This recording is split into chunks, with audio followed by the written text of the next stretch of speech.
ಮೈಸೂರು ದಸರಾ ಒಡೆಯರ ಕಪ್ ಕ್ರೀಡಾಕೂಟಗಳಲ್ಲಿ ಒಳ್ಳೆಯ ಸಾಧನೆ. ಹೌದು ವೀಕ್ಷಕರೇ, ಪ್ರತಿ ವರ್ಷದಂತೆ ಈ ವರ್ಷವೂ ಕೂಡ 2025-26ನೇ ಸಾಲಿನ ದಿನಾಂಕ ಇದೇ ಸೆಪ್ಟೆಂಬರ್ ತಿಂಗಳಿನಲ್ಲಿರುವ 25, 26, 27ರಂದು 3 ದಿನಗಳ ಕಾಲ ನಡೆಯುತ್ತಿರುವ ದಸರಾ ಮಹೋತ್ಸವದ ಶ್ರೀ ಡಿ ದೇವರಾಜ ಅರಸು ವಿವಿಧೋದ್ದೇಶ ಕ್ರೀಡಾಂಗಣ ವಸ್ತು ಪ್ರದರ್ಶನ ಆವರಣ ದೊಡ್ಡಕೆರೆ ಮೈದಾನ ಮೈಸೂರು ಅಲ್ಲಿ ನಡೆದ 9ನೇ ವಿಶೇಷ ಚೇತನರ ಮಹಿಳೆಯರ ಪಂಜ ಕುಸ್ತಿ ಪಂದ್ಯಾವಳಿಯಲ್ಲಿ ಬಂದಂತಹ ಪ್ರಥಮ, ದ್ವಿತೀಯ, ತೃತೀಯ ಸ್ಥಾನದಲ್ಲಿ ಪಂಜ ಕುಸ್ತಿಯಲ್ಲಿ ಪ್ರಥಮ ಸ್ಥಾನದಲ್ಲಿ ಗೋಲ್ಡ್ ಮೆಡಲ್ ತೆಗೆದುಕೊಂಡಿರುವ ಶ್ರೀಮತಿ ನೀಲಮ್ಮ ಬಾಗೇವಾಡಿ ಸಾಕಿನ್ ಶಿರಸಂಗಿ ತಾಲೂಕು ಸವದತ್ತಿ ಇವರು ಮತ್ತೊಂದು ಪ್ರಥಮ ಬೆಳ್ಳಿ ಪದಕ ಪಡೆದುಕೊಂಡಿರುವ ಕುಮಾರಿ ಯಲ್ಲಮ್ಮ ಗದಿಗೆಪ್ಪ ಉಪ್ಪಾರ್ ಸಾಕಿನ್ ಗೋವನ್ಕೊಪ್ಪ ತಾಲೂಕು ಸವದತ್ತಿ ಮೈಸೂರು ದಸರಾ ಪ್ರಯುಕ್ತ ಸಿಟ್ಟಿಂಗ್ ಥ್ರೋಬಾಲ್ ತೃತೀಯ ಸ್ಥಾನ ಪಡೆದುಕೊಂಡಿರುವ ರೋಷನ್ ಬಿ ಇಮಾಂಬಾಯಿ ಗ್ರಾಮ ದೊಡ್ಡ ಹಂಪಿಹೊಳಿ ತಾಲೂಕು ರಾಮದುರ್ಗ. ವಿಶೇಷ ಚೇತನರಲ್ಲಿ ವಿಶೇಷವಾಗಿ ಬೆಳಗಾವಿ ಜಿಲ್ಲೆಯವರು ಮೈಸೂರು ದಸರಾ ಒಡೆಯರ ಕಪ್ ಕ್ರೀಡಾಕೂಟದಲ್ಲಿ ಸವದತ್ತಿ ತಾಲೂಕಿನ ಹಾಗೂ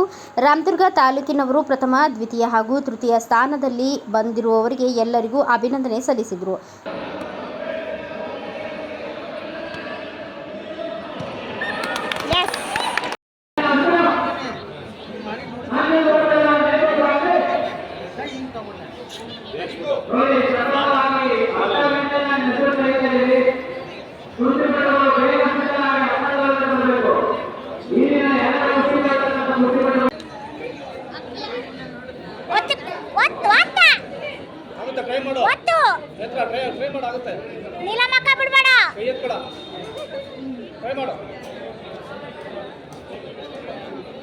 ಕೈ ನೋಡು ಈ ಕಡೆ ಕೈ ನೋಡು ಎತ್ತೋ ಎತ್ತೋ ಹಾಗಾದ್ರೆ ಎತ್ತೋ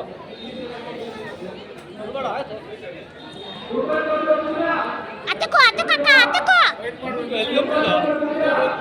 ಸ್ಟಾರ್ಟ್.